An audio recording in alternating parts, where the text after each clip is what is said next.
Assalamualaikum warahmatullahi wabarakatuh.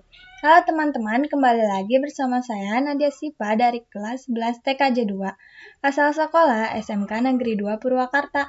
Di video ini saya akan membahas tentang mikrotik akses.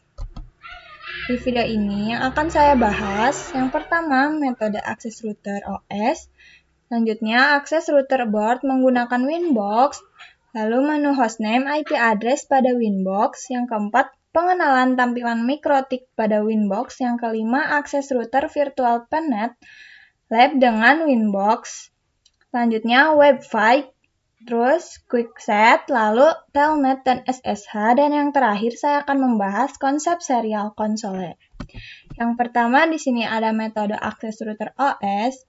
Metode akses router OS di sini yang pertama ada keyboard, lalu serial console, lalu remote server, telnet atau SSH, lalu Winbox, terus FTP, lalu ada IP, lalu ada QuickSet dan Wi-Fi atau HTTP.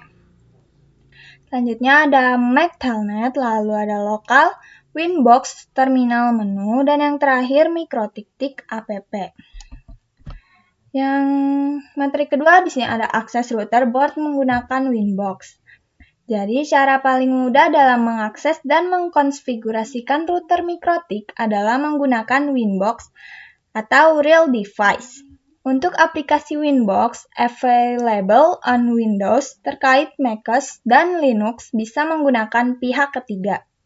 Antara router dan laptop dihubungkan menggunakan kabelan atau local area network. Lalu available access by MAC and IP address. Usernya itu adalah admin dan passwordnya itu kalian bisa menggunakan passwordnya dan tidak. Lalu di sini ada menu hostname IP address pada Winbox. Di Winbox, aplikasi manajemen untuk perangkat mikrotik, menu untuk melihat hostname dan IP address perangkat bisa diakses dengan langkah-langkah berikut. Yang pertama, melihat IP address-nya dulu, lalu kalian buka Winbox dan login ke router mikrotik. Lalu kalian masuk ke menu IP dan itu ada addresses. Dan di sana akan ditampilkan daftar semua IP address yang dikonfigurasi di router beserta interface-nya. Lalu yang kedua, kalian melihat atau mengatur hostname-nya. Yang pertama kan masuk ke menu sistem atau identity-nya. Di sana kamu bisa melihat dan mengubah hostname atau nama perangkat router. Lalu di kolom identity menunjukkan hostname yang saat ini digunakan. Nah, kalau kamu butuh lihat IP dan hostname dari banyak router sekaligus misalnya dalam daftar koneksi di jendela awal Winbox, kamu bisa lihat. Saat buka Winbox di tab New Board, kamu bisa melihat IP address dan nama identitinya dari router yang terdeteksi di jaringan.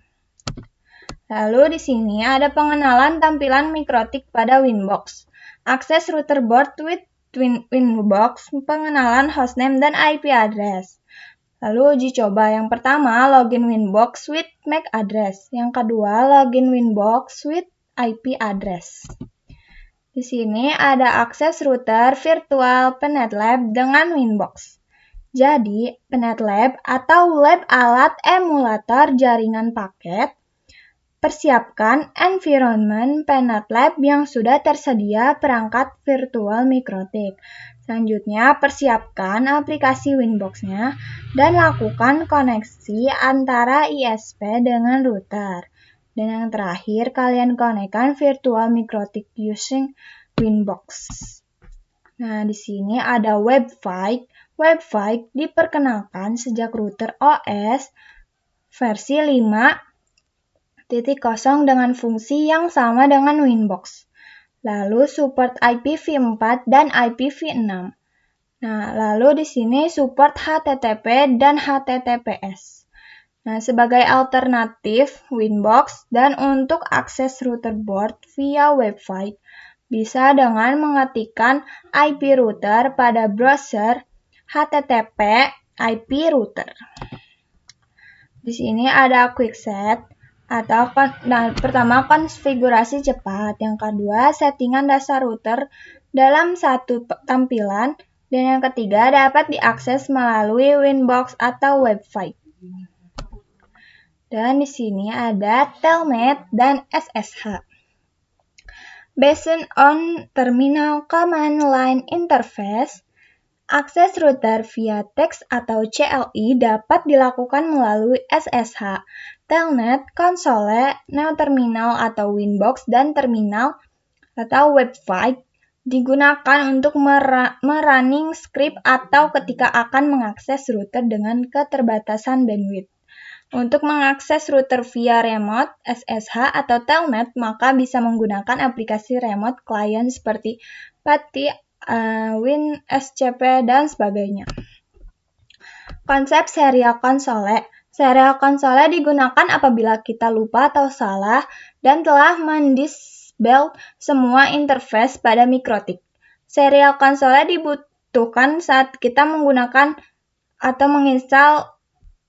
Nah, remote via serial console membutuhkan kabel DB9 atau konverter USB ke DB9. Menggunakan program hyperterminal, baud rate 115.200. Data bitnya 8, party none, stop byte 1, dan flow control none. Nah, mungkin segitu saja materi yang bisa saya sampaikan. Maaf bila ada kesalahan kata. Wassalamualaikum warahmatullahi wabarakatuh.